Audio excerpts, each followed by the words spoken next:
धुळे-सुरत महामार्गावर टँकर व आयशरची जोरदार धाक, 1 जण किरकोळ जखमी. धुळे-सुरत राष्ट्रीय महामार्गावरील सोनखांब येथील उड्डाणपुलावर टँकर आणि आयशर यांच्यात गुरुवारी रात्री जोरदार धाक होऊन अपघात झाला. या अपघातात 1 जण किरकोळ जखमी झाल्याची माहिती मिळाली आहे. मिळालेल्या माहितीनुसार आयशर क्रमांक MH18BZ2930 आणि टँकर क्रमांक GJ12BT6615 यांच्यात ही धाक झाली. धडकेमुळे दोन्ही वाहनांचे मोठ्या प्रमाणात नुकसान झाले.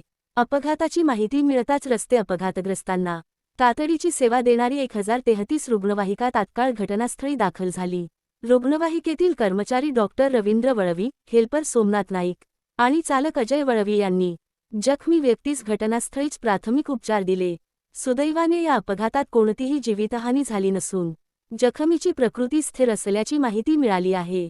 या महामार्ग चौपदरीकरणचे कामे तर ठेकेदारांनी केले, मात्र उड्डाणपुलावरील स्ट्रीट लाईटे लावली नसल्याने सर्वत्र रात्रीच्या वेळी अंधारमय वातावरण असल्याने उड्डाणपुलावर अपघात होतात. सातपुडा मिरर न्यूज नेटवर्कचे YouTube channel subscribe, like, share, comment करा. बातमी व जाहिरातसाठी संपर्क 9423497275.